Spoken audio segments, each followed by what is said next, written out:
Magandang umaga, Pilipinas! At tunay nga naman na Miss Universe na atin naman pong inaantabayanan. So, magandang umaga para po dyan sa IRM Montalban. At tunay nga naman po ngayong umaga ay ginising tayo ng Diyos na punong-puno ng saya sa anuman po nararanasan natin at patuloy na mayroong pagpapasalamat sa ating pong mga puso. Yung aking pong greeting sa Walt Disneyland, sa Orlando, Florida ay hindi po para mang-inggit o hindi po para magyabang, kundi ipakita po sa inyo na tunay nga naman po na napakagandang gusali. Sa habang ako ay naglalakad at tumitingin ay nailagay po sa aking puso na itong mga bagay na to ay tunay nga naman pansamantala lang dito po sa mundo na ating pong kinabibilangan, ginagalawan sapagkat tunay nga naman po na nasara na after how many weeks because of Hurricane Milton. So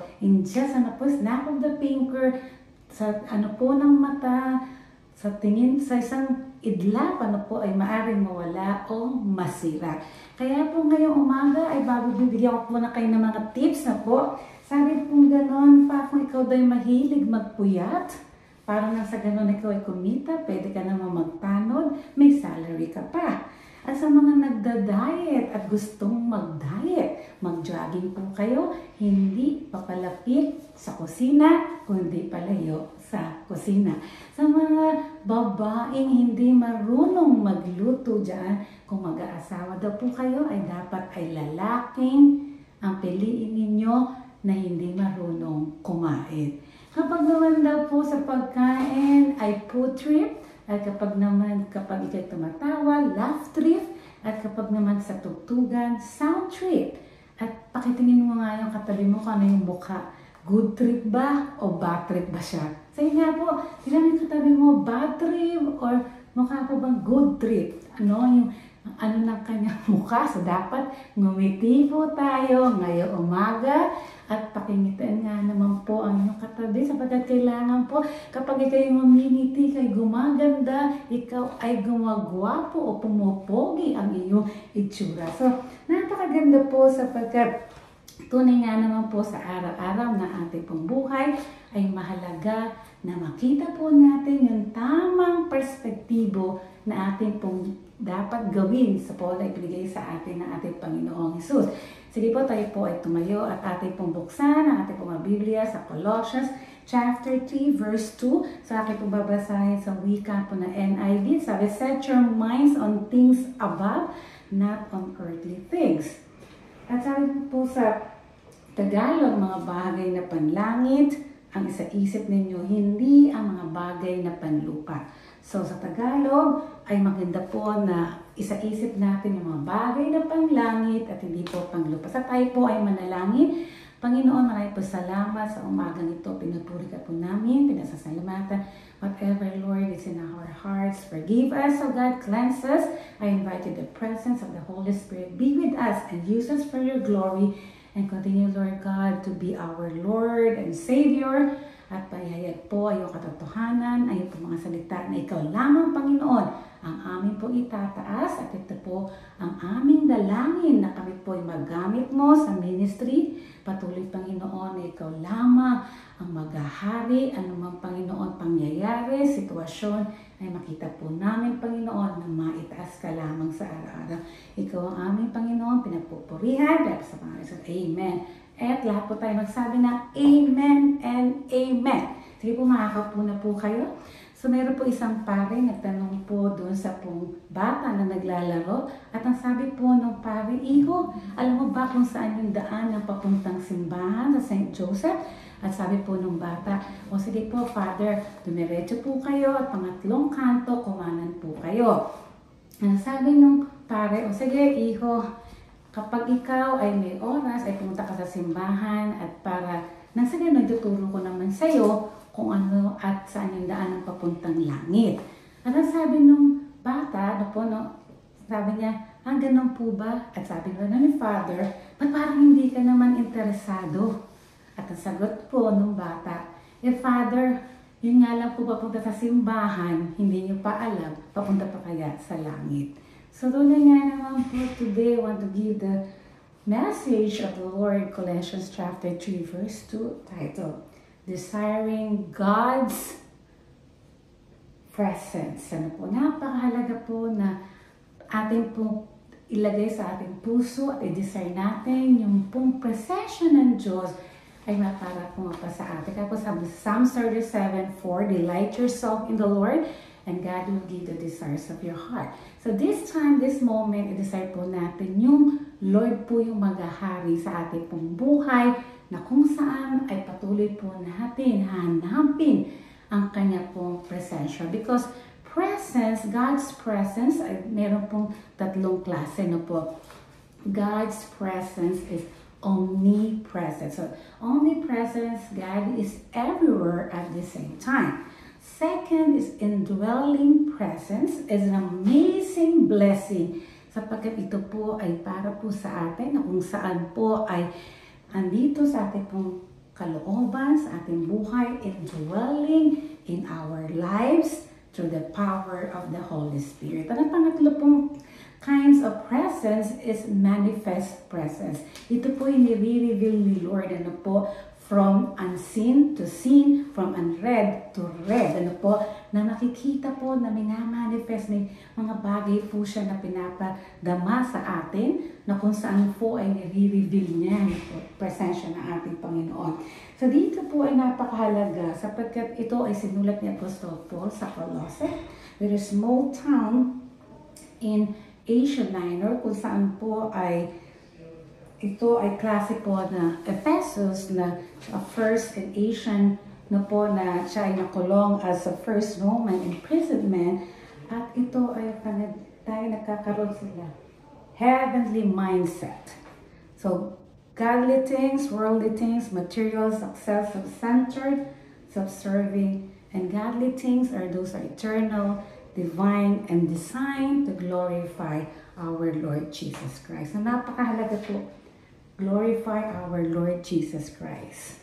So, sa mundo po na kinabibilangan ng po talagang maraming material, gustong agad ng mga material, marami pa silang pera, ng acquired assets, acquired ng mga ari-arian. So, iba naman po, alay laka, depadsyad, ordinary, simple na po. In education, na po pag after a bachelor's, graduate, at ikaw mag-master, doctorate, so continuous learning. Ang masama lang po, sobrang katalinuhan ang naging atheist, or some are hindi sa naniniwala sa Lord.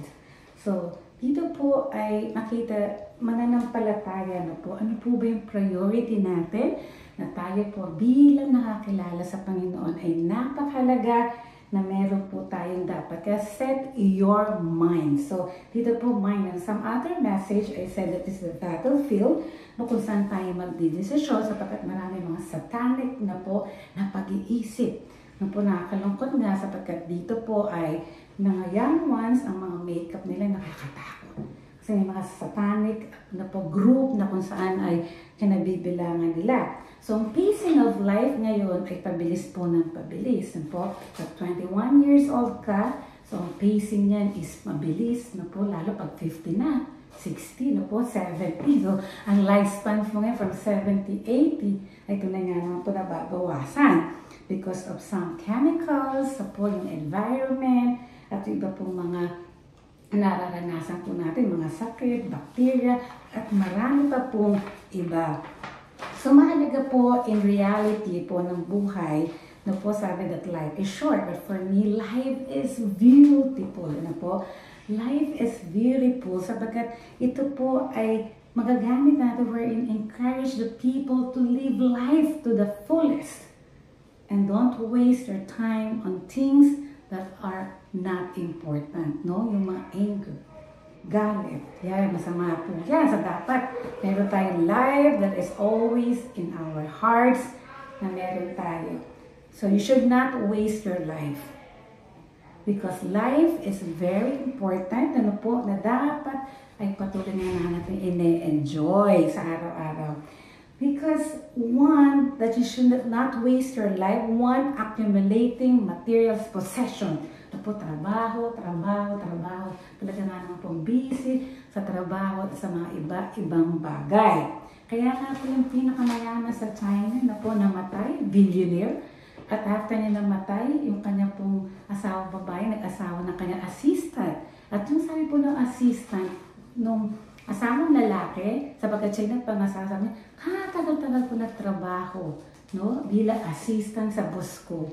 Na yung palang pinagtatrabahuhan ko, ay ngayon ako yung makikinabang. Sapagkat hindi na pakinabangan nung mayaman yung kanyang pera, sapagkat siya busy sa kakatrabaho. Kaya nakinabang yung assistant na napangasawa, yung asawa babae, sapagkat siya tagapagmana. So, hindi po masama, pero dapat alam natin kung ano yung tama at ano yung gagawin natin. So, comparing yourself to others, yan po, no? Huwag po natin sayangin, kaka-scroll down mo, hala, sige, Facebook, Instagram, TikTok, hanggang sa makita mo, sabi mo, sana all.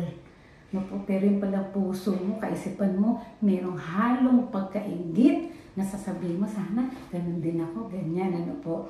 Kaya nga po, nung birthday at nung celebration tagal kasi in-edit, so ina-upload ko. Hanggang sabi ng isang kaibigan, ano po yan, Elaine, puro na lang sa timeline ko, yung mga picture mo ng birthday mo. At ang sabi ko, medyo pabiro naman po. Sabi ko, mind your own business. So, tumawa naman po, kaya hindi na po seryoso. So, ngayon naman pag medyo ganun nakakasira ng trip, pwede mo naman black, tapos unblock mo na lang. Or kung baga, walang basagan ng trip. Kung saan ka masaya, gawin mo yun. Sapagkat tunay nga, kung masaya ako, gagawin ko. Diba? Sapagkat yung nagpapaligaya sa isang hindi ka nagkakasala. So there's nothing wrong in social media wherein dapat ma-enjoy mo. So 3, living in fear. Fear is not our future. Pakasabi nga sa katabi mo, fear is not our future. Yan po, no? So, fear is not our future. Tayo po anak ng Diyos.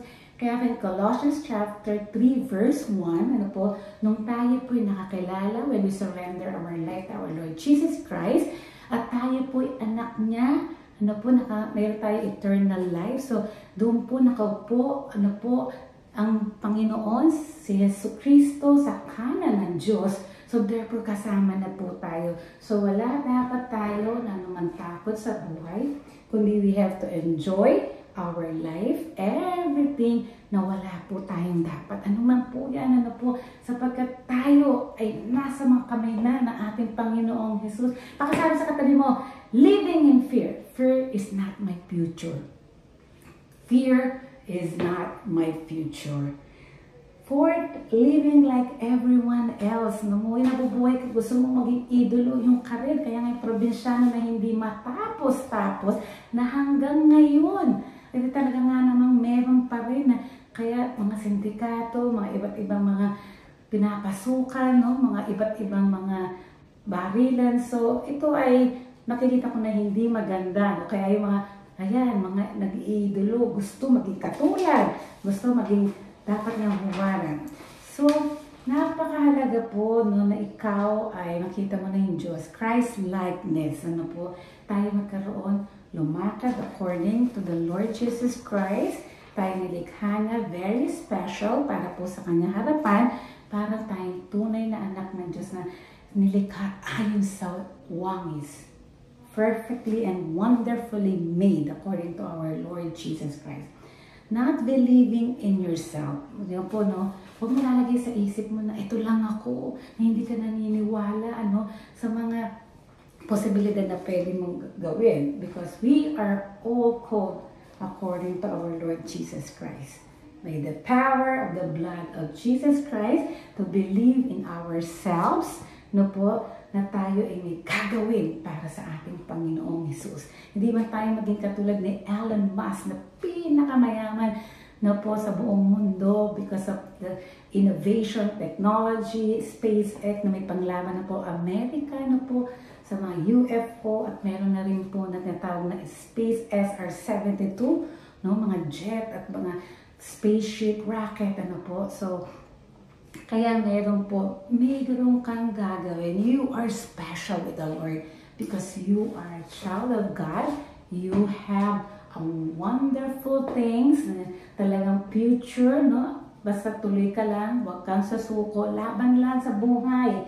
And 6, not forgiving, yung puso matigas. Kailangan marunong tayo magpatawad. Kasi pag nagpapatawad ka, wala kang nanakit, wala ka sama ng loob. So therefore, masaya ka.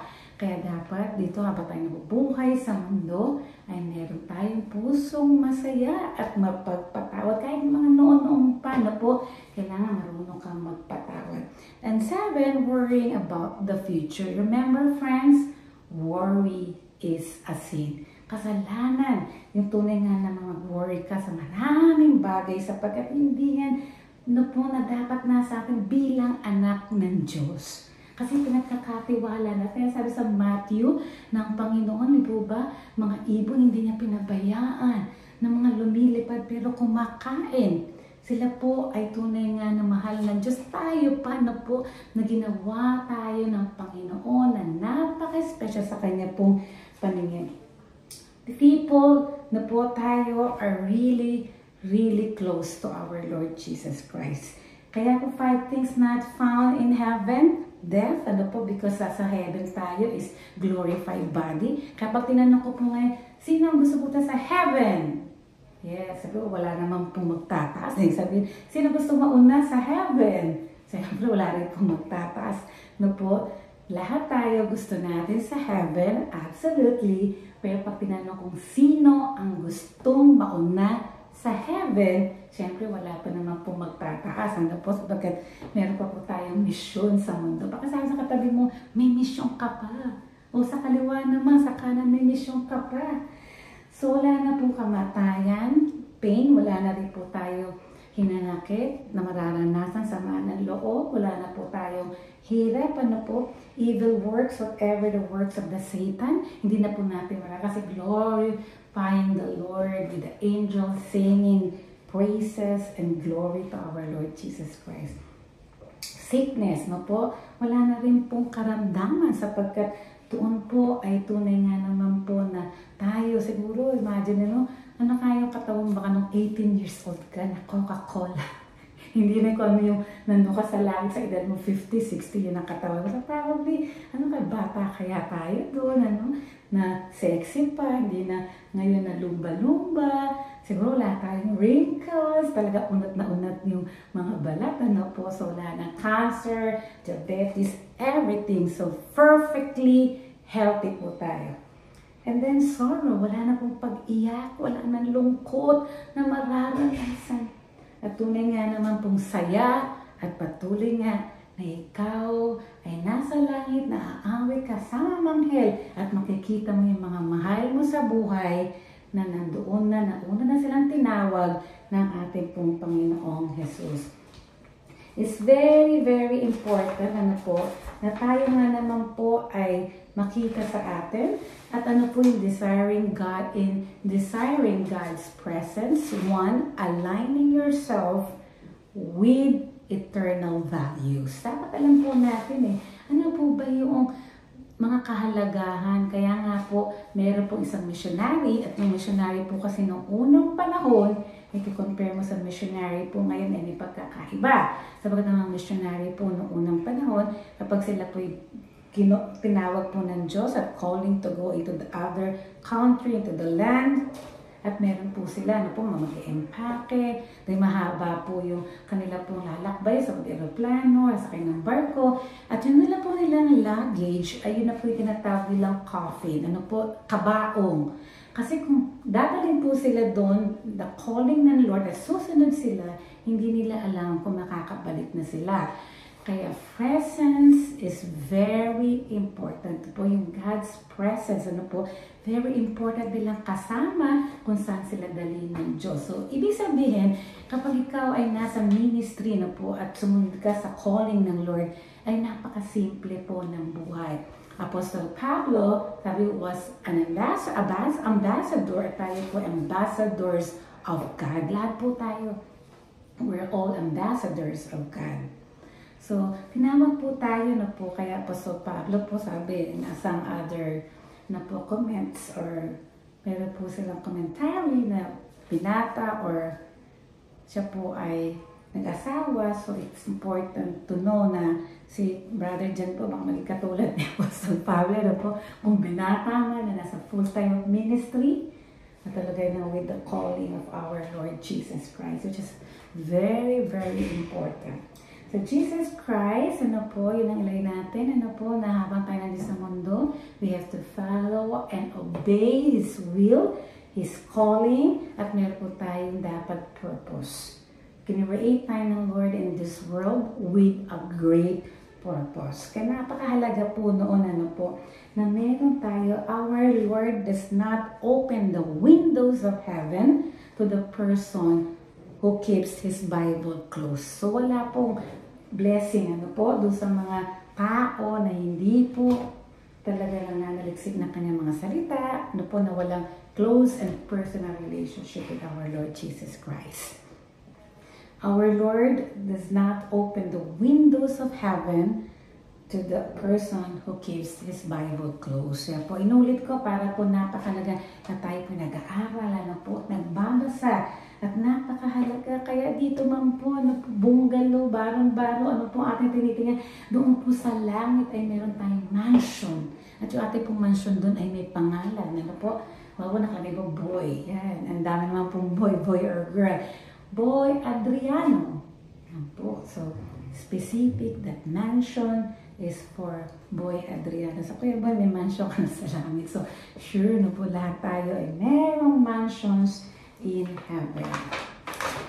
Ito po ay tunay. So, meron po na po mga signs of God's presence. Ano po? What are the signs of God's presence? Visions and voices. Ano po? Some people believe in visions and hear God's voices. No po, mahalaga po yun. Meron tayong pangitain. Meron tayong nakikitang voices na po ng mga na dapat natin pong sundin yung mga sinasabi ng ating Panginoong Jesus.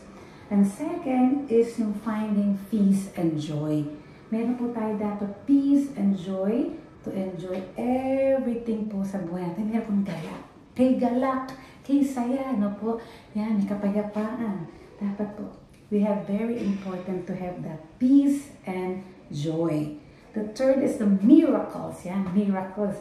Miracles na po nangyayari yan noon hanggang ngayon po. At ang miracle po ng Lord is, no po, even against the law of nature, because marami po na hindi naniniwala. But we, children of God, we believe in miracles. Wala po imposible na po maniwala, manampalataya na lahat magagawa po ng ating Diyos ng himala po sa araw-araw.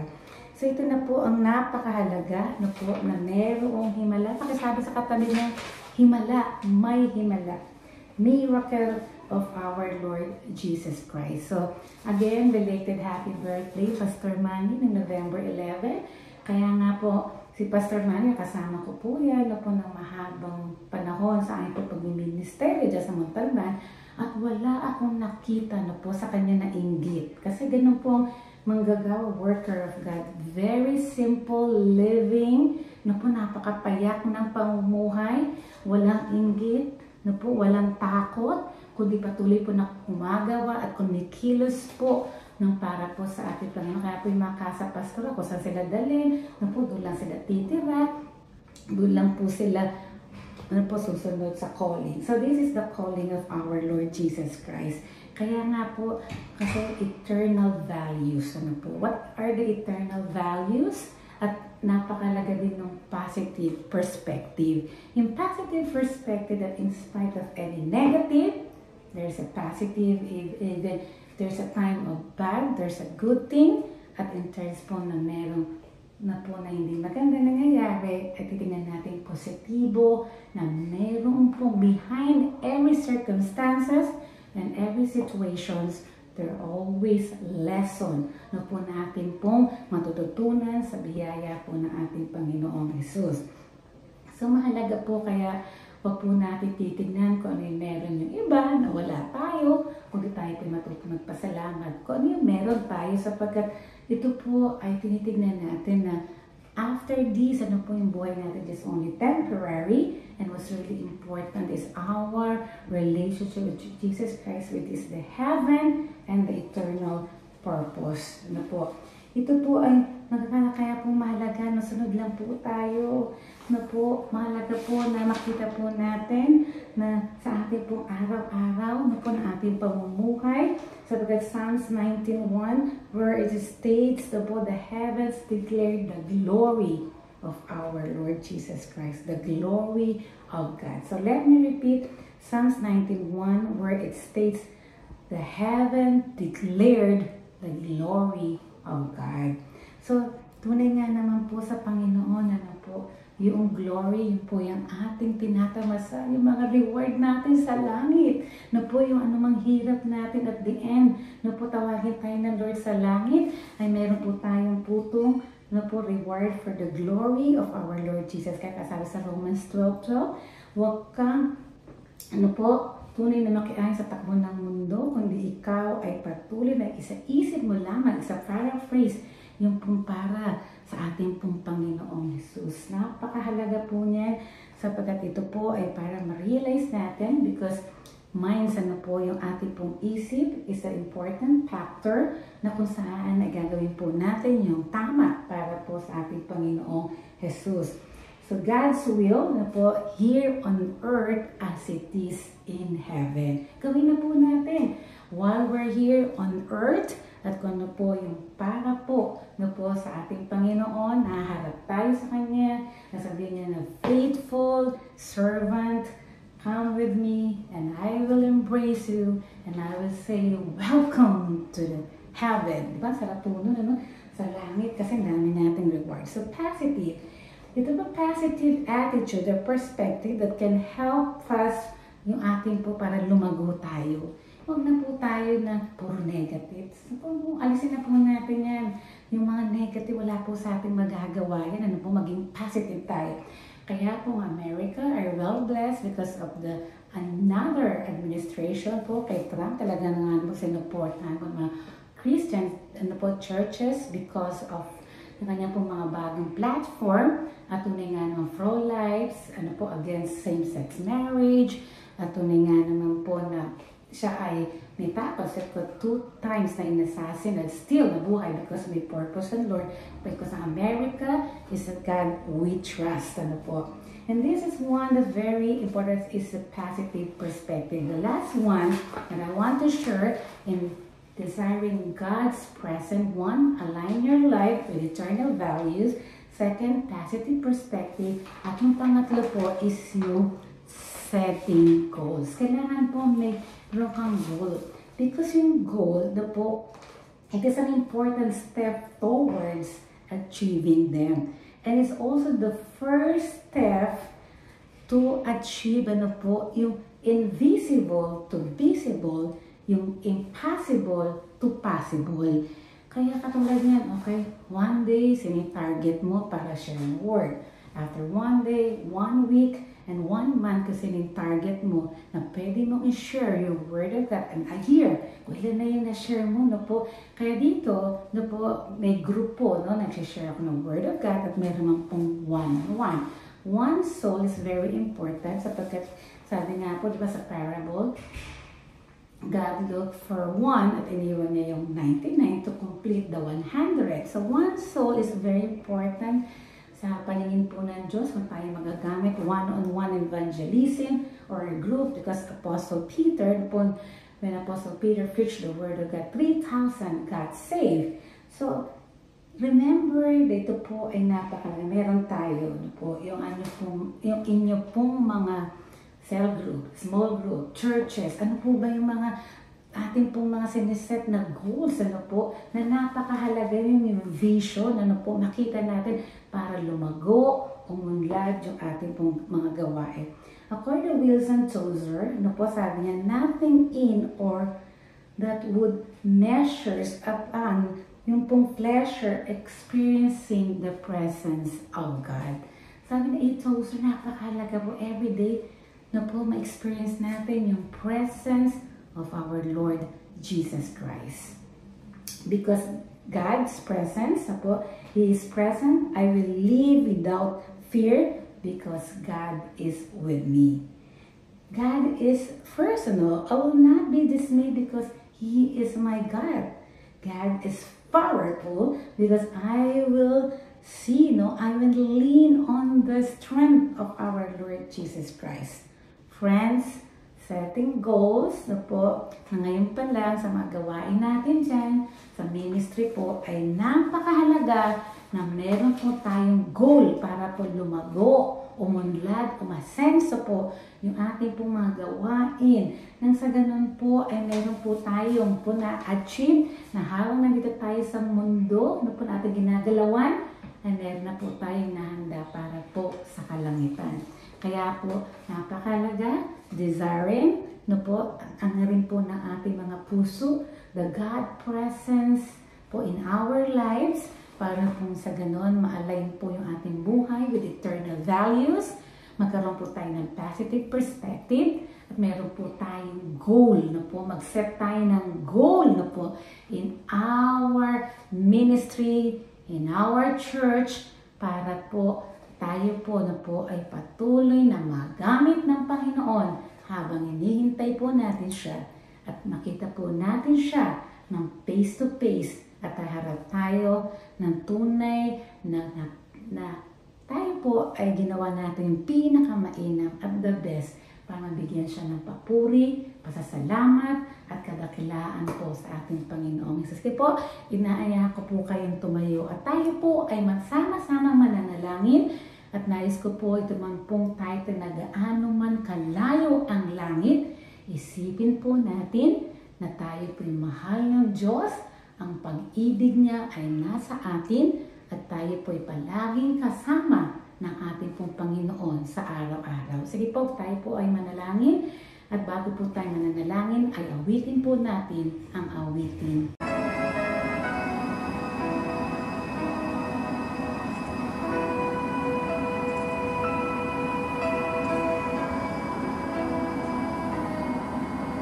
Ikaw ang nalakas malalapitan at kaligayahan. Dumating man ang pagsubok, walang makapaghiwalay, walang maikukumpara sa pag-ibig mo.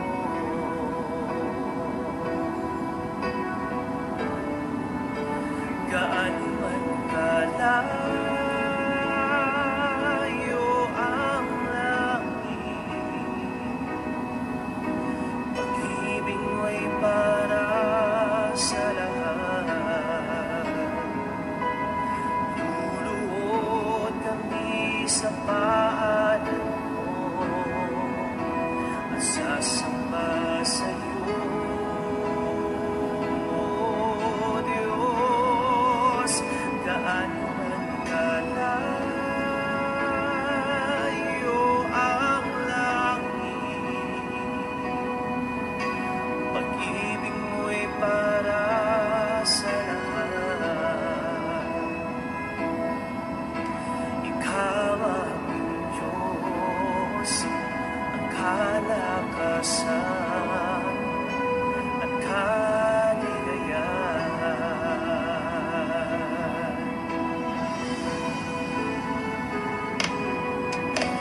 Ikaw ang kalakasan namin,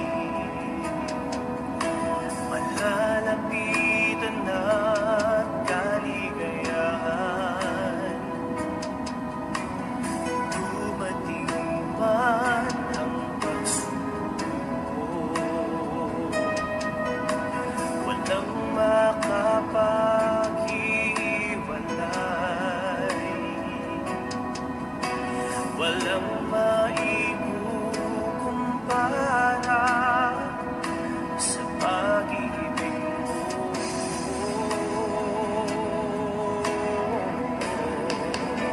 Gaano man kalayo ang langit, pag-ibig mo'y para sa lahat.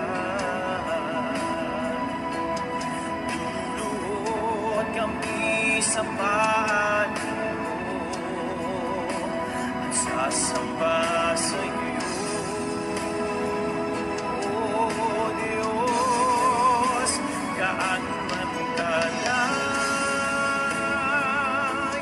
ang langit,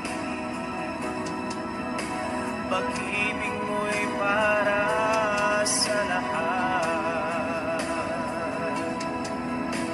Ikaw ang Diyos, ang kalakasan,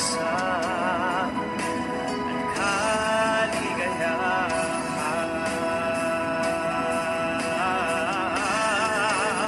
Gaano man kalayo ang langit, pag-ibig mo'y para sa lahat. Lumuhod kami sa pagtan mo at sasamba sa iyo, O Diyos. Gaano man kalayo ang langit, pag-ibig mo'y para sa lahat. Ikaw ang Diyos, ang kalakasan, ang kaligayahan.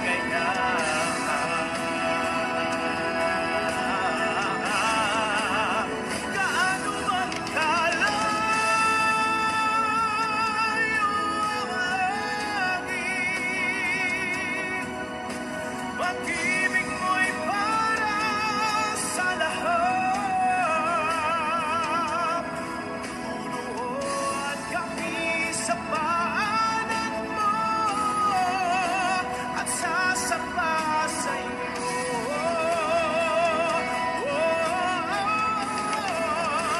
gaano man kalayo ang langit, pag-ibig mo'y para sa lahat. Ikaw ang Diyos, kalakasan,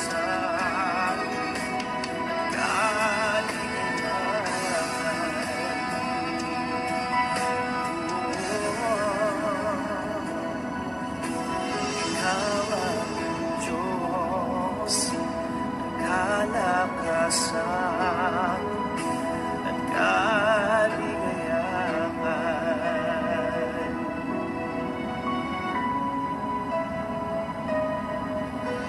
Ikaw ang Diyos, ang kalakasan